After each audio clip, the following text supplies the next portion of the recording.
तो hello everyone welcome back to your favourite channel Om Prakash education. तो देखो पिलामाने आज आम कौन डिस्कसन करा जो तुम एग्जाम पड़ो क्लास 9 बा नवम श्रेणी पिलामानकर साहित्य जो तुम साहित्य बा प्रथम श्रेणी जोटा भाषा कहूँ जो कौच ओडिया से ओडियार आज रियल एमसीक्यू क्वेश्चन पिलामानक नहीं आई ऑब्जेक्टिव पैटर्न टी सब्जेक्टिव भी किसी पर अपलोड हो से कही रखुच्छी पिलामाने वीडियो को स्टार्ट करने पूर्व कही रखुच्छी वीडियो देखा पूर्व पिलामाने सांगे सांगे चैनल टी सब्सक्राइब कर दियो और गोटे लाइक बाड़े दियो सांग मान सहित सेयार कर दियो। तो चलो डेरी न डिस्कसन करिया देखो समय तुम घंटा रही पूर्ण संख्या 50 रही एग्जाम देलनी तुम जानी साहित्य एग्जाम भी ठीक से भाया दब क्वेश्चन पैटर्न टी अलग रही ना सब्जेक्टिव ऑब्जेक्टिव एका रही 1 मार्किया 50टा एमसीक्यू जोड़ा मल्टीपल चॉइस क्वेश्चन किंतु सब्जेक्टिव पैटर्न टी अलग रही इंग्लिश टाइप रही इंग्लिश जमी सेमती रही तो प्रथम क्वेश्चन कौन रही क्षणस्थायी जीवन बोली केउठारे शेष हम क्षणस्थायी जीवन काली केउठारे शेष हम पिलामाने कोठी शेष हम क्षणस्थायी जीवन कोठी शेष हम श्मशान बा मशाणी शेष हम लोक मरीगले कोठी लास्ट को पोड़ा हे एत गर्व कहीं लोक कोठी पोड़ा हे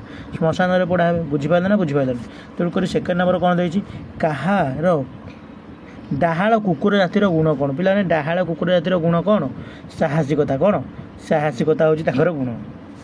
तार क्वेश्चन नंबर 3 देखिया भारतर प्रति प्रदेश रे केउ पार्थक्य देखा जाए पिलाने केउ पार्थक्य देखा जाए भाषागत पार्थक्य देखा जाए आम एठे कहूचे ओडिया तमिलनाडु कहे तमिल पश्चिम जो आंध्र कहे तेलुगु बुझीपारे ना बुझीपारे कर्णाटक रे कहे कन्नड़ केरल रे कहे मालायालम पिलाने बुझीपारे ना बुझीपारे भाषागत तेणुक देखा जाए।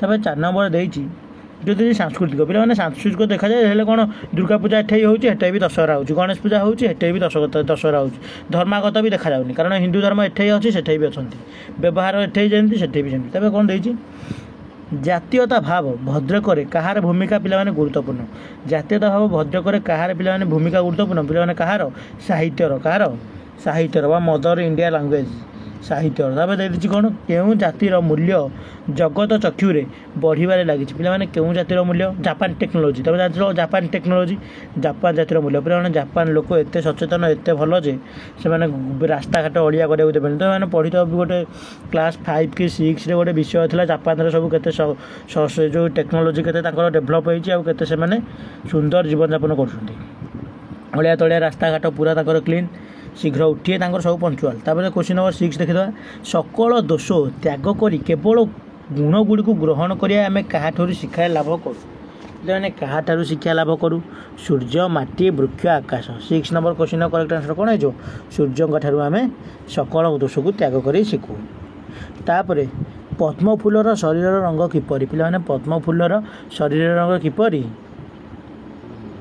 श्वेत लोहित कौन श्वेत लोहित।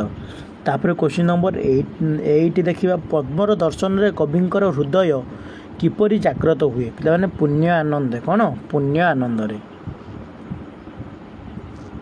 तापर भक्त और प्रेमिकर संबल किए पिलाने भक्त और प्रेमिकर संबल किए पद्म किए पद्म। तापर नेक्स्ट क्वेश्चन देखिदे क्वेश्चन नंबर 10 सत्य शिव सुंदर किए पिलाने सत्य शिव सुंदर किए परमेश्वर किए परमेश्वर होती सत्य शिव सुंदर।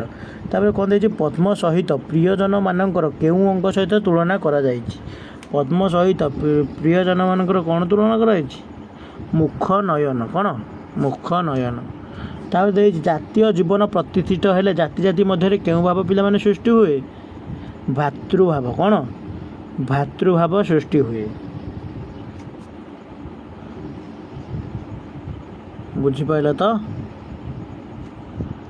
तापर क्वेश्चन नंबर 13 देखिया कौन देछि क्वेश्चन नंबर 13 ओडिशार लक्ष्मीकांत महापात्र को केउं उपाधि भूषित करागला पिलाने को उपाधि कांत कवि लक्ष्मीकांत महापात्र को उपाधि ताले गला कांत कवि कौन कांत कवि।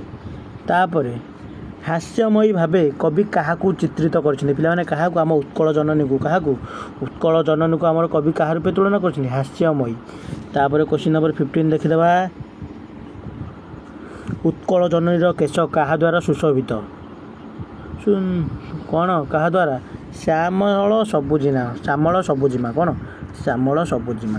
तापर क्वेश्चन नंबर 16 देखिदे कांत कविंकर रचित उपन्यासटीर नाम कौन कांत कविंकर रचित उपन्यासटीर नाम कौन जीवन संगीत बा लाइफ सॉन्ग जीवन संगीत कौन जीवन संगीत। तापर सबु व्यक्ति सबु जाति कि भल गुण रही ସବୁ ବ୍ୟକ୍ତି ଓ ସବୁ ଜାତିଙ୍କଠାରେ କି ଭଲ ଗୁଣ ରହିଛି? ଅନୁକରଣ ଯୋଗ୍ୟ। କ'ଣ ଅନୁକରଣ ଯୋଗ୍ୟ? ଭାଷା ଓ ଜାତୀୟତାର ପ୍ରାବନ୍ଧିକ କିଏ? ମଧୁସୂଦନ ଦାସ। ତାପରେ କାହାର ଏକତା ଥିଲେ ଭାବର ଏକତା ସୁନିଶ୍ଚିତ? କାହାର ଏକତା ଥିଲେ ପିଲାମାନେ? ଭାଷାର ଏକତା ଥିଲେ। କାହାର? ଭାଷାର। ତାପରେ ନେକ୍ସଟ କ୍ୱେଶ୍ଚିନ୍ ଦେଖିଦେବା। କେଉଁ ପ୍ରସିଦ୍ଧ ସମ୍ବାଦପତ୍ର ଗୋପବନ୍ଧୁଙ୍କ ଦ୍ୱାରା ପ୍ରକାଶିତ ହୋଇଥିଲା? ପିଲାମାନେ କ'ଣ? ସମାଜ। କ'ଣ? ସମାଜ। ଦ ସମାଜ। ତାପରେ କ୍ୱେଶ୍ଚିନ୍ ନମ୍ବର 21 ଦେଖିବା। କ୍ୱେଶ୍ଚିନ୍ ନମ୍ବର 21 କ'ଣ ଦେଇଛି? ଭକ୍ତ ଚରଣ ଦାସଙ୍କର ବାଲ୍ୟ ନାମ କ'ଣ? ପିଲାମାନେ କ'ଣ? ବୈରାଗୀ ଚରଣ ପଟ୍ଟନାୟକ। କ'ଣ? ବୈରାଗୀ ଚରଣ ପଟ୍ଟନାୟକ। ତାପରେ କୃଷ୍ଣ ରାଗିଗଲେ ପିଲାମାନେ କ'ଣ କରୁଥିଲେ? ପାକ ହାଣ୍ଡି ଭାଙ୍ଗୁଥିଲେ। ପାକ ହାଣ୍ଡିକୁ ଭାଙ୍ଗି ଦେଉଥିଲେ। କ୍ୱେଶ୍ଚିନ୍ ନମ୍ବର 21 ସଇଲା। 22। ତାପରେ କ୍ୱେଶ୍ଚିନ୍ ନମ୍ବର 23 କ'ଣ ଦେଇଛି ଦେଖିଦେବା। ତାପରେ ଯଶୋଦା କୃଷ୍ଣଙ୍କୁ କେଉଁଠାକୁ ଯିବାକୁ ବାରଣ କରୁଥିଲେ? ପିଲାମାନେ କେଉଁଠାକୁ? ଗୋପପୁର। ଯେବେ ଯିବୁ ଗୋପପୁର ମୋମନ ହେବ ଧୀର। ତାପରେ 24 ନମ୍ବର କ'ଣ ଦେଇଛି? କୃଷ୍ଣଙ୍କ ବିନା ଯଶୋଦାଙ୍କର ଜୀବନ କ'ଣ ହୋଇଯିବ? ପିଲାମାନେ କ'ଣ ହୋଇଯିବ? 24 ନମ୍ବର ମ୍ରିୟମାଣ। କ'ଣ? ମ୍ରିୟମାଣ। ତାପରେ କୃଷ୍ଣ ତାଙ୍କ ପିତାଙ୍କୁ କ'ଣ ମାଗନ୍ତି? ପିଲାମାନେ କ'ଣ ମାଗନ୍ତି? ଚନ୍ଦ୍ର ମାଗନ୍ତି। ତାପରେ କ୍ୱେଶ୍ଚିନ୍ ନମ୍ବର 26 ଆମେ ଦେଖିଦେବା। ରବୀନ୍ଦ୍ରର ସନ୍ଧି ବିଚ୍ଛେଦ। ରବି ଯୁକ୍ତ ଇନ୍ଦ୍ର। ତେଣୁକରି କେଉଁଟା ହେଇଯିବ? ଥାର୍ଡ଼ ହେଇଯିବ କରେକ୍ଟ ଆନ୍ସର। କ୍ୱେଶ୍ଚିନ୍ ନମ୍ବର 27ର କରେକ୍ଟ ଆନ୍ସର କ'ଣ? ସି। ତାପରେ କ୍ୱେଶ୍ଚିନ୍ ନମ୍ବର 28 ଦେଖିବା। ଏ ଯେଉଁ 28। ତେଣୁ କ୍ୱେଶ୍ଚିନ୍ ନମ୍ବର 26 ସାରିଦେଲି। ନୀରବର କ'ଣ ହେଇଯିବ? ନିହି ଯୁକ୍ତ ରବ। ତାପରେ ମୃଣ୍ମୟର ସନ୍ଧି ବିଚ୍ଛେଦ। ମୃଣ୍ ଯୁକ୍ତ ମୟ। ତାପରେ 29 30 ଦେଖିଦେବା। ନିମ୍ନୋକ୍ତ ମଧ୍ୟରୁ ଅନୁଚ୍ଛେଦ ସହିତ କାହାର ସନ୍ଧିଗତ ସମ୍ପର୍କ ରହିଛି? ପିଲାମାନେ କାହାର ସନ୍ଧିଗତ ସମ୍ପର୍କ ରହିଛି? ପିଲାମାନେ 28 ନମ୍ବର ଦେଖିଦେବା। 28 ନମ୍ବର 29 ନମ୍ବର ପିଲାମାନେ କାହାର ସନ୍ଧିଗତ ସମସ୍ୟା ରହିଛି? ଉଚ୍ଛେଦର। ତାପରେ ଓଡ଼ିଆ ଭାଷାରେ କେତୋଟି ଉପସର୍ଗ ଥାଏ? ପିଲାମାନେ ଓଡ଼ିଆ ଭାଷାରେ କେତୋଟି ଉପସର୍ଗ ଥାଏ? ଓଡ଼ିଆ ଭାଷାରେ କେତୋଟି ଥାଏ? Question number 30। ତ 30ର ଆନ୍ସର ହେଇଯାଉଛି 12ଟି। ନିମ୍ନୋକ୍ତ ମଧ୍ୟରୁ କିଏ ଏକ ଦେଶଜ ଶବ୍ଦ? ପିଲାମାନେ ଦେଶଜ ଶବ୍ଦ କ'ଣ ଦେଇଦେଇଛି ଦେଖିଦେବା। ଦେଶଜ ଶବ୍ଦ କ'ଣ? ଦେଶଜ ଶବ୍ଦ ପିଲାମାନେ ଦନ୍ତାଳ ହେଉଛି ଗୋଟେ ଦେଶଜ ଶବ୍ଦ। ତାପରେ କ୍ୱେଶ୍ଚିନ୍ ନମ୍ବର ଦେଖିବା 32 ଦେଖିଦେବା। ପତାକା ଉତ୍ତୋଳନ ଗଳ୍ପର ରଚୟିତା କିଏ? ପିଲାମାନେ କିଏ? ସୁରେନ୍ଦ୍ର ମହାନ୍ତି। ତାପରେ ଭାବ ବିନିମୟର ସର୍ବଶ୍ରେଷ୍ଠ ମାଧ୍ୟମ ଭାଷା। ଘୋଡ଼ାର ତତ୍ସମ ଶବ୍ଦଟି ଘୋଟକ। କ୍ରିୟାପଦର ମୂଳ ରୂପକୁ କ'ଣ କୁହାଯାଏ? ଧାତୁ କୁହାଯାଏ। ତାପରେ ଦେଖିଦେବା କ'ଣ ଦେଇଛି। ଭିନ୍ନ ଧର୍ମ ଶବ୍ଦ ଯୋଗୁଁ ଚିହ୍ନେଇବା ଆମେ କେଉଁଟା ଭିନ୍ନ ଧର୍ମ? ପିଲାମାନେ ଅସ୍ତାଚଳ ନା ନୀଳାଚଳ ନା ହିମାଚଳ ନା ସୀମାଚଳ? ସୀମାଚଳ ହେଇଯିବ ଭିନ୍ନ ଶବ୍ଦ। ତାପରେ ଦେଖିଦେବା ଅଟେଇ କେଉଁ ପ୍ରକାର ଶବ୍ଦ? ପିଲାମାନେ ଅଟେଇ ହେଉଛି ଏକ ଆଦିବାସୀ ଶବ୍ଦ। କେଉଁ ସମସ୍ୟା ଭାରତ ପକ୍ଷେ ବଡ଼ ଗୁରୁତର? ପିଲାମାନେ ବେକାରୀ ସମସ୍ୟା ଆଉ ଜନସଂଖ୍ୟା ବୃଦ୍ଧି ଦୁଇଟାକ ଲାଗୁଛି, କିନ୍ତୁ ବେକାରୀ ସମସ୍ୟା ମୋତେ ଲାଗୁଛି କରେକ୍ଟ ଆନ୍ସର। ତାପରେ କ'ଣ ଦେଇଛି? ବୋହୂଟି କ'ଣ ପିନ୍ଧିଥିଲା? ବୋହୂଟି ସମ୍ବଲପୁରୀ ଶାଢ଼ୀ ପିନ୍ଧିଥିଲା। ନାଇଁ, ବଉଳ ପାଟ। ତାପରେ କ୍ୱେଶ୍ଚିନ୍ ନମ୍ବର 40 କାହାକୁ ଦେଖି ବୋହୂଟି ଓଢ଼ଣା ଟାଣି ପଳାଇଲା? ପିଲାମାନେ କାହାକୁ? ନୂଆ ଲୋକଙ୍କୁ ଦେଖି। ତାପରେ କେଉଁଦିନ ବୁଢ଼ା ଆସମାନ ତାରା ଶଙ୍ଖା ଧରି ବୋହୂ ପାଖକୁ ଆଇଲା?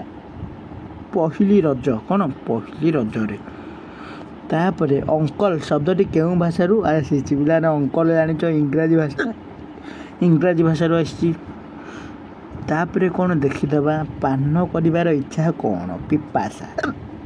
କେଉଁ ଉପସର୍ଗ ଓଡ଼ିଆ ଭାଷାରେ କ୍ୱଚିତ ବ୍ୟବହାର ଦେଖାଯାଏ?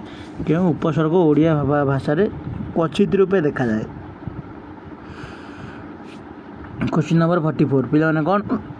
ଉପସର୍ଗ। ସଂସାରରେ ଥିବା ଉପସର୍ଗଟି ପିଲାମାନେ କ'ଣ? 45 ନମ୍ବର ପିଲାମାନେ କ'ଣ ହେଇଯିବ? ସମ୍। ତାପରେ ସାଆନ୍ତାଣୀକୁ ଦେଖି ବୁଢ଼ା କ'ଣ କହିଲା? ସାଆନ୍ତାଣୀକୁ ଦେଖି ଆମର ବୁଢ଼ା କ'ଣ କହିଲା? ମୋ ପାଖରେ ନାହିଁ। ମୋ ମାଆ କାହିଁ? ହଁ, ମୋ ମାଆ କାହିଁ କହିଲା। ସୋମନାଥ ମହାପାତ୍ର କେଉଁ ଉପାଧି ପାଇଥିଲେ? ରାୟବାହାଦୁର। କେଉଁ ଉପାଧି? ରାୟବାହାଦୁର। ବୋହୂଟିର ଆଙ୍ଗୁଳି ଗୁଡ଼ିକ କାହା ପରି? ତାମାନେ କାହା ପରି ବୋହୂଟିର ଆଙ୍ଗୁଳି ଗୁଡ଼ିକ? କମେଣ୍ଟ କର। ପଦ୍ମ ନାଡ଼ି ପରି, କାଠ ପରି, ମନ୍ଦାର କଢ଼ି ପରି, ଚମ୍ପା କଢ଼ ପରି। ପିଲାମାନେ କେଉଁ ପରି?